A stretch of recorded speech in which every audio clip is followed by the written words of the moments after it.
By the two jacks, apparently water's getting underneath here. This is very, very, very soft. See, this is like a bubble, and it's got air underneath it. So they need to rework this roof here. Left side door has rot damage.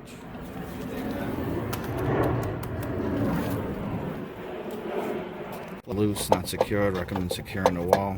Open ground at the front outlet. The wind turbine is warped or damaged. The lead pipe jack does not fit properly over the vent stack, which is galvanized. As you can see, there's a gap between here. As the rain-driven water penetrates, it gets between this pipe and cap and down those holes, see? So you can either tuck this down like that around it, or cut this base down so it gets further down into the pipe. The depression right here where water could sit, want to make sure we get that up and properly sloped. Designer or architectural shingles we use for the ridge cap. We do recommend a 3-tab seal cap. That'll prevent wind-blown damage. As you can see, these little ridges are all lifted up. Wind can blow them off. See, this is how it's supposed to be. You can see that the lip actually goes inside of the pipe, so as it rains, it goes down into the sewer system. Take a look around the edges. You'll see it kind of dip down. This one here, you can see that dirt or stain, and make sure that it goes nice and flush. So we want to go ahead and get some wood underneath there, make sure everything slopes down into the gutter and doesn't have any depressions. Or is resting on cleats, so you can hear the hollowness. We got some stains, some separation. I have the access panel open at the back of the tub and shower, and you can see the silver line here. That's actually daylight passing through. If I can see daylight, then water can get back here. It kind of shoots back toward the tub, although it's sloped and it runs back this way. We do recommend extending out the tub spout a little bit further. And then of course we've seen the daylight coming through here in these scutcheon plates. We want to make sure we seal that. Trim was missing inside the back right bedroom closet. So in the other bedroom, you'll see some lines of cracking, sealing. The seam crack between the living room and the kitchen. Just little plugs in the floor and the hallway. I'm not quite sure why that towel is stapled. If you look around it, there's a lot of stains. Of course, the shingles look in fairly good condition, so this may be a pre-existing leak.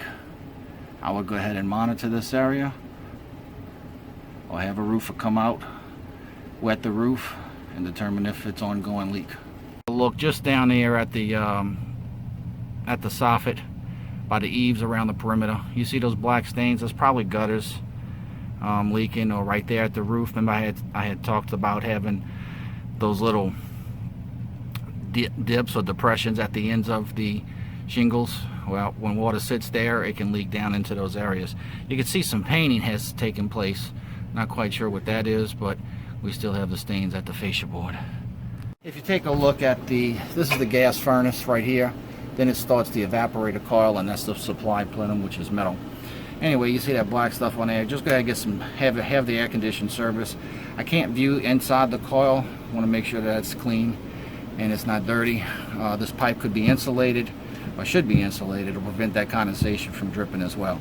So just have this system serviced. This is a composite fiber cement board. You can see we have very little ground clearance from the siding. We have some moisture related damage, rot, a little bit of warping and loose siding at the fascia. Wood columns, exposed light bulb. We always like to see covers on it. Then it looks like they poured this concrete cement base against this area here. A little crack. We'll take a look inside to make sure, but we don't have proper clearance here. Got an opening here at the back. Sub panel located in the shed. You can see here we got the ground and it's bonded. They isolated the neutral, so that's good. Breakers 30, 20, 20, that's good. 30, 30, 20, 20, that's all good there. They're using the wrong type of screws. You can see these are sheet metal screws. Recommend a blunt screw, and we do recommend labeling the panel. Because this is a remote building, we should have a ground rod, ground wire, ground clamp. We can't come off the house here run power without installing a ground rod. So we need to go ahead and get a ground rod and service grounding system installed. At the shower is only lukewarm. This one got hot good, 115, but I'm not getting anything past 80 degrees. There's an adjustment in here. The set screw has to be removed. There's a cartridge inside. Pull the cartridge out. You have to adjust it for the right temperature. So we should have cold, then we should have warm, then should we have hot. So if they do the adjustments, we should get full hot. But right now it's only about 80 degrees.